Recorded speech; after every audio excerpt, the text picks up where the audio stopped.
Hello friends, welcome to study कर। मैं हूं आपका दोस्त प्रभाकर। तो आज हम डिस्कस करने वाले हैं 3 दिसंबर 2022 के महत्वपूर्ण करंट अफेयर्स के क्वेश्चन। तो आप इस लेक्चर को बहुत ही ध्यान से लास्ट तक जरूर देखिएगा। दोस्तों, लास्ट में हम इसी वीडियो का रिवीजन करेंगे। इसके अलावा आपसे एक क्वेश्चन भी पूछा जाएगा, तो उसका आंसर आपको कमेंट बॉक्स में देना है।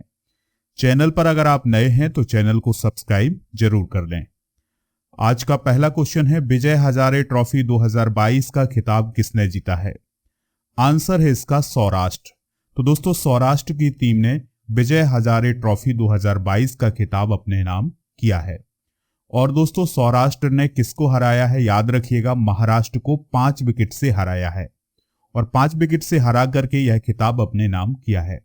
इससे पहले सौराष्ट्र की टीम ने विजय हजारे ट्रॉफी को 2007-8 में जीता था। इस प्रकार से जो सौराष्ट्र है उसने दूसरी बार विजय हजारे ट्रॉफी अपने नाम की है। तो दोस्तों, विजय हजारे ट्रॉफी को याद रखिएगा, यह 50 ओवर का मैच होता है, यानी हर टीम जो है वो 50 ओवर खेलती है। और इसमें महाराष्ट्र की टीम ने 50 ओवर में 9 विकेट खोकर के 248 रन बनाए थे। इसके जवाब में सौराष्ट्र की टीम ने 46.3 ओवर में 5 विकेट खोकर के यह मुकाबला जीत लिया है। तो दोस्तों, याद रखिएगा, विजय हजारे ट्रॉफी 2022 का खिताब किसने जीता है? सौराष्ट्र ने जीता है। एक दिन और दोस्तों हमने करंट अफेयर्स में विजय हजारे ट्रॉफी को डिस्कस किया था। वो किया था ऋतुराज गायकवाड़ के बारे में। तो दोस्तों, ऋतुराज गायकवाड़ ने कौन सा रिकॉर्ड बनाया था? 1 ओवर में 7 सिक्स लगाए थे। ठीक है दोस्तों, तो याद रखिएगा। और ऋतुराज गायकवाड़ किस टीम से जुड़े हुए हैं? वो महाराष्ट्र से जुड़े हुए हैं। देखिए दोस्तों, विजय हजारे ट्रॉफी एक भारत की घरेलू श्रृंखला है जो 2002-03 में शुरू हुई थी और यह 50 ओवर का मैच होता है। इसे रणजी वनडे ट्रॉफी के नाम से भी जाना जाता है। और जो ये विजय हजारे ट्रॉफी है, इसमें जो विजय हजारे जी थे उनके नाम पर इसकी शुरुआत की गई थी। दोस्तों, 2002-03 का जो पहला विजेता था वो था तमिलनाडु, और अब तक तमिलनाडु में 5 बार विजय हजारे ट्रॉफी को जीता है। इसके अलावा वर्तमान विजेता 2022-23 का है सौराष्ट्र, तो उसने 2 बार विजय हजारे ट्रॉफी को जीता है। विजय हजारे ट्रॉफी को कौन कंट्रोल करता है? बीसीसीआई। बीसीसीआई की स्थापना 4 दिसंबर 1928 को हुई थी। इसका मुख्यालय मुंबई महाराष्ट्र में है। वर्तमान अध्यक्ष हैं रोजर बिन्नी और सचिव हैं जय शाह है। अगला प्रश्न है, अमेरिका में भारत के राजदूत तरनजीत सिंह संधू का कार्यकाल कितना बढ़ाया गया है? तो दोस्तों, अमेरिका में भारत के राजदूत कौन है? तरनजीत सिंह संधू। तो उनका कार्यकाल कितना बढ़ाया गया है? याद रखिएगा, 1 साल के लिए बढ़ाया गया है। तो अमेरिका में भारत के राजदूत तरनजीत सिंह संधू का कार्यकाल भारत सरकार के द्वारा 31 जनवरी 2024 तक 1 साल के लिए बढ़ा दिया गया है। उनका कार्यकाल जनवरी 2023 को पूरा हो रहा था, लेकिन अब 31 जनवरी 2024 तक उनका कार्यकाल होगा। दोस्तों, अगर हम तरनजीत सिंह संधू की बात करें तो इससे पहले वो श्रीलंका में भारत के हाई कमिश्नर रह चुके हैं। तरनजीत सिंह संधू के कार्यकाल के दौरान भारत और अमेरिका के जो संबंध है वो काफी मजबूत हुए हैं, इसलिए उनकी नियुक्ति लगातार बनी हुई है। दोस्तों, 1988 बैच के भारतीय विदेश सेवा के ऑफिसर हैं संधू। तो वाशिंगटन डीसी में 2013 से 2017 के बीच 3 बार मिशन के उप प्रमुख रह चुके हैं और 2020 में उन्हें अमेरिका में भारत का राजदूत बनाया गया था। अगला प्रश्न है, बहुत ही इंपॉर्टेंट प्रश्न है दोस्तों, ध्यान से सुनिएगा। राष्ट्रीय पिछड़ा वर्ग आयोग के अध्यक्ष कौन है? तो दोस्तों, कौन बनाए गए हैं राष्ट्रीय पिछड़ा वर्ग आयोग के अध्यक्ष? तो वो बनाए गए हैं हंसराज गंगाराम अहीर। बहुत ही इंपॉर्टेंट प्रश्न है दोस्तों। तो राष्ट्रीय पिछड़ा वर्ग आयोग के अध्यक्ष कौन बने हैं? हंसराज गंगाराम अहीर। तो अभी हाल ही में केंद्र सरकार के द्वारा 2 दिसंबर 2022 को राष्ट्रीय पिछड़ा वर्ग आयोग के अध्यक्ष की नियुक्ति की गई है और हंसराज गंगाराम अहीर को राष्ट्रीय पिछड़ा वर्ग आयोग का अध्यक्ष बनाया गया है। अगर हम बात करें दोस्तों हंसराज की, तो वह महाराष्ट्र से संबंधित हैं और पेशे से वो एक कृषक हैं, यानी किसान हैं। हंसराज गंगाराम अहीर 4 बार सांसद चुने जा चुके हैं और महाराष्ट्र विधान परिषद के सदस्य भी रह चुके हैं। वह केंद्रीय गृह राज्य मंत्री और केंद्रीय रसायन और उर्वरक राज्य मंत्री भी रह चुके हैं। चलिए अब हम बात करते हैं राष्ट्रीय पिछड़ा वर्ग आयोग की। तो दोस्तों राष्ट्रीय पिछड़ा वर्ग आयोग की स्थापना भारत सरकार के द्वारा 1993 में राष्ट्रीय पिछड़ा वर्ग आयोग अधिनियम 1993 के तहत की गई थी। दोस्तों आयोग को 102वें संविधान संशोधन अधिनियम 2018 के द्वारा संवैधानिक दर्जा प्राप्त हुआ था। संविधान में एक नया अनुच्छेद भी बनाया गया था 338 बी, और इसी में राष्ट्रीय पिछड़ा वर्ग आयोग को ऐड किया गया था और उसके गठन का प्रावधान 338 बी में है।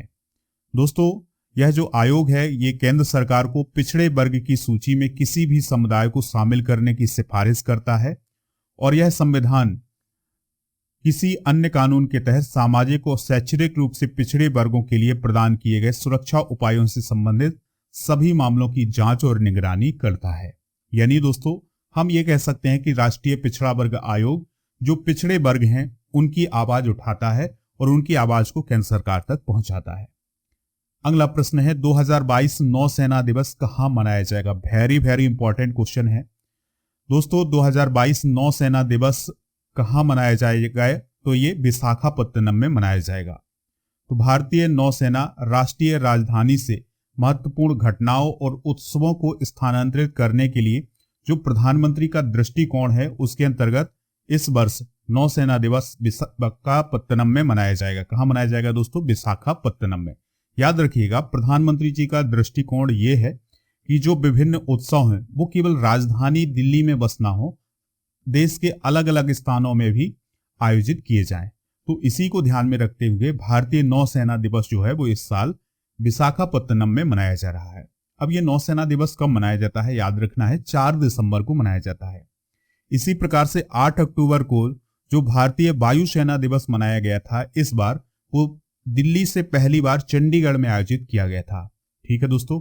इसी प्रकार से जो भारतीय बीएसएफ की जो स्थापना दिवस है उसकी जो परेड होनी है दोस्तों वो कहां पर आयोजित होगी? पंजाब में आयोजित होगी। इस क्वेश्चन को हमने कल डिस्कस किया था। भारतीय सेना ने भी यह घोषणा की है कि अगली सेना दिवस परेड नई दिल्ली से बाहर 15 जनवरी 2023 को सेना के दक्षिणी कमान क्षेत्र में आयोजित की जाएगी। तो इस प्रकार से भारत के विभिन्न हिस्सों में भी सेना से संबंधित जो महत्वपूर्ण आयोजन है वो होंगे। ठीक है दोस्तों। अगला प्रश्न है राजस्व सचिव का पदभार किसने ग्रहण किया है? तो आंसर होगा इसका संजय मल्होत्रा। तो दोस्तों संजय मल्होत्रा ने राजस्व सचिव का पदभार ग्रहण किया है और 1 दिसंबर 2022 को वो राजस्व सचिव बन गए हैं। उन्होंने किसका स्थान लिया है? तरुण बजाज का स्थान लिया है जो कि 30 नवंबर 2022 को रिटायर्ड हो गए थे। दोस्तों संजय मल्होत्रा इस साल अक्टूबर में राजस्व विभाग में विशेष कार्य अधिकारी यानी ओएसडी के रूप में काम कर रहे थे। कुछ प्रमुख सचिव जो हैं वो भारत सरकार के वो हम डिस्कस करते हैं। कैबिनेट सचिव कौन है? राजीव गाबा। क्या नाम है दोस्तों? राजीव गाबा। रक्षा सचिव हैं अजय कुमार। गृह सचिव हैं अजय कुमार भल्ला। विदेश सचिव हैं विनय मोहन क्वात्रा। वित्त सचिव हैं टीवी सोमनाथन। राजस्व सचिव हैं संजय मल्होत्रा। सहकारिता मंत्रालय के सचिव हैं अभय कुमार। आर्थिक मामलों के सचिव हैं अजय सेठ। प्रधानमंत्री नरेंद्र मोदी के प्रधान सचिव हैं पीके सिन्हा। प्रधानमंत्री के निजी सचिव हैं विवेक कुमार। वाणिज्य सचिव हैं वीवीआर सुब्रमण्यम और नागरिक उड्डयन मंत्रालय के सचिव कौन है? राजीव बंसल। तो दोस्तों ये प्रमुख सचिव हैं भारत सरकार के, तो इनको भी आप नोट कर लीजिएगा। किस देश ने दिसंबर 2022 के लिए यूएनएससी की अध्यक्षता ग्रहण की है? तो आंसर है इसका भारत। तो दोस्तों भारत के द्वारा यूएनएससी की अध्यक्षता ग्रहण की है 1 महीने के लिए।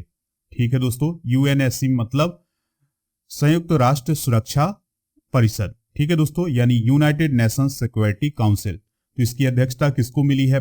भारत को मिली है। तो विदेश मंत्रालय के अनुसार भारत ने दिसंबर महीने के लिए संयुक्त राष्ट्र सुरक्षा परिषद की अध्यक्षता ग्रहण की है। भारत का कार्यकाल 31 दिसंबर 2022 को समाप्त हो रहा है और भारत जो है वो 8 बार यूएनएससी का अस्थायी सदस्य चुना जा चुका है। कब कब? 1950, 1967, 1972, 1977, 1984, 1991, 2011 और 2021। तो दोस्तों 8 बार भारत यूएनएससी का अस्थायी सदस्य बन चुका है। बात करते हैं यूएनएससी की, तो इसकी स्थापना 1945 में संयुक्त राष्ट्र चार्टर के द्वारा की गई थी और जो संयुक्त राष्ट्र के 6 अंग हैं उनमें से एक अंग है कौन? संयुक्त राष्ट्र सुरक्षा परिषद। दोस्तों यह मुख्य तौर पर अंतर्राष्ट्रीय शांति और सुरक्षा बनाए रखने के लिए उत्तरदायी है। इसका हेडक्वार्टर न्यूयॉर्क में है। इसके कुल सदस्य होते हैं 15, जिसमें से 5 स्थायी सदस्य होते हैं और दोस्तों 10 अस्थायी सदस्य होते हैं। तो जो अस्थायी सदस्य होते हैं उनका कार्यकाल 2 वर्ष का होता है। जैसे इंडिया जो है वो अस्थायी सदस्य है संयुक्त राष्ट्र सुरक्षा परिषद का, तो उसका कार्यकाल 2 साल का कार्यकाल जो है वो इस दिसंबर में समाप्त हो रहा है। अगर हम स्थायी सदस्यों की बात करें तो वो है अमेरिका, रूस, फ्रांस, चीन और यूके। दोस्तों भारत ने पिछले वर्ष 2021 में 8वीं बार अस्थायी सदस्य के रूप में सदस्यता ग्रहण की थी। अगला प्रश्न है, विश्व कंप्यूटर साक्षरता दिवस कब मनाया जाता है?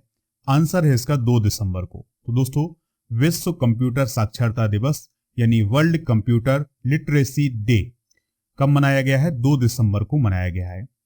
और यह कब मनाया गया था पहली बार? तो दोस्तों याद रखिएगा, विश्व कंप्यूटर साक्षरता दिवस की शुरुआत भारतीय कंप्यूटर कंपनी NIIT ने साल 2021 में अपनी 20वीं वर्षगांठ मनाई थी। तो इसी को याद करने के लिए, इसी को चिन्हित करने के लिए यह दिवस 2001 से शुरू हुआ था। दोस्तों बात आई है कंप्यूटर की। तो कंप्यूटर का आविष्कार किसने किया था? चार्ल्स बेबेज ने किया था। इन्हें कंप्यूटर का जनक भी कहा जाता है। अगला प्रश्न है, नागालैंड का 60वां राज्य दिवस यानी स्टेटहुड डे कब मनाया गया है? आंसर है इसका 1 दिसंबर को। तो नागालैंड का 60वां राज्य दिवस 1 दिसंबर 2022 को मनाया गया है। दोस्तों नागालैंड की स्थापना 1 दिसंबर 1963 को भारत के 16वें राज्य के रूप में हुई थी।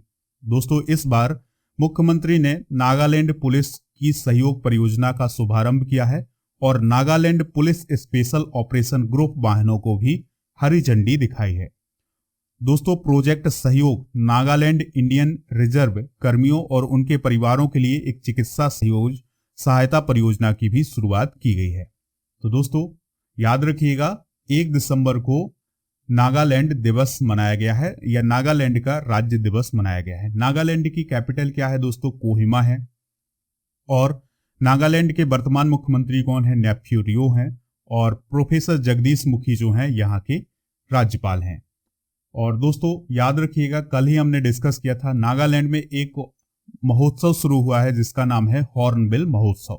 तो हॉर्नबिल महोत्सव जो है वो अभी शुरू हुआ है 1 दिसंबर से नागालैंड में। अगर हम बात करें नागालैंड के पड़ोसी राज्यों की तो वो है अरुणाचल प्रदेश, असम, मणिपुर। ठीक है दोस्तों, इसके अलावा जो म्यांमार है, म्यांमार से भी नागालैंड की सीमा लगती है। अगला प्रश्न है, नेत्रहीनों के लिए T20 विश्व कप की मेजबानी कौन सा देश करेगा? बहुत ही इंपॉर्टेंट क्वेश्चन है दोस्तों। तो जो नेत्रहीन है उनका T20 विश्व कप भारत में होने जा रहा है। ठीक है, तो इसकी मेजबानी भारत करेगा। तो नेत्रहीनों के लिए तीसरा T20 विश्व कप 5 से 17 दिसंबर तक आयोजित किया जाएगा। कहाँ आयोजित किया जाएगा? तो ताऊ देवीलाल इंडोर स्टेडियम गुरुग्राम में इसका आयोजन किया जाएगा। इसमें कौन कौन सी टीमें हिस्सा लेंगी? तो ऑस्ट्रेलिया, बांग्लादेश, नेपाल, पाकिस्तान, दक्षिण अफ्रीका, श्रीलंका और भारत, ये टीमें इसमें हिस्सा लेने वाली हैं। अगला क्वेश्चन है, दूसरी तिमाही में भारत की आर्थिक विकास दर कितनी रही है? तो 6.3%। तो दूसरी तिमाही में भारत की आर्थिक विकास दर कितनी रही है दोस्तों? 6.3। ठीक है दोस्तों, जुलाई से सितंबर 2022 में भारत की आर्थिक विकास दर धीमी होकर के 6.3% पर आ गई है। दोस्तों NSO यानी राष्ट्रीय सांख्यिकी कार्यालय के द्वारा जारी आंकड़ों के मुताबिक पिछले वित्त वर्ष 2021-22 की जुलाई से सितंबर की तिमाही में GDP वृद्धि दर 8.4% थी, लेकिन अब कितनी है? 6.3%। दोस्तों इसी वर्ष की बात करें तो पहली तिमाही में जो विकास दर थी वो थी 13.5%, लेकिन अब जो विकास दर है वो घट गई है। चलिए दोस्तों, अब हम उन प्रश्नों को एक बार फिर से रिवाइज करते हैं जिनको अभी हमने डिस्कस किया है। फर्स्ट क्वेश्चन है, विजय हजारे ट्रॉफी 2022 को किसने जीता है? सौराष्ट्र ने। अमेरिका में भारत के राजदूत तरनजीत सिंह संधू का कार्यकाल कितना बढ़ाया गया है? 1 साल के लिए। राष्ट्रीय पिछड़ा वर्ग आयोग के अध्यक्ष कौन बने हैं? हंसराज गंगाराम अहीर। 2022 नौसेना दिवस कहां मनाया जाएगा? विशाखापत्तनम में। और दोस्तों, किस देश ने दिसंबर 2022 के लिए यूएनएससी की अध्यक्षता ग्रहण की है? भारत ने। विश्व कंप्यूटर साक्षरता दिवस कब मनाया जाता है? 2 दिसंबर को।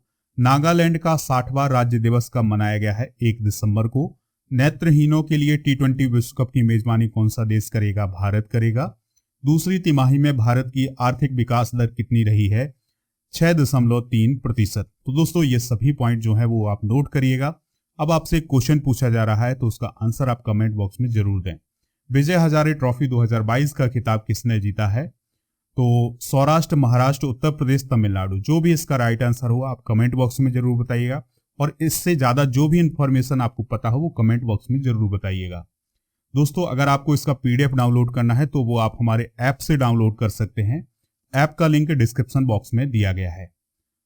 अगर आपको लेक्चर पसंद आया है तो आप लाइक करें, शेयर करें सभी दोस्तों को, सभी सोशल मीडिया प्लेटफॉर्म पर। जय हिंद, वंदे मातरम।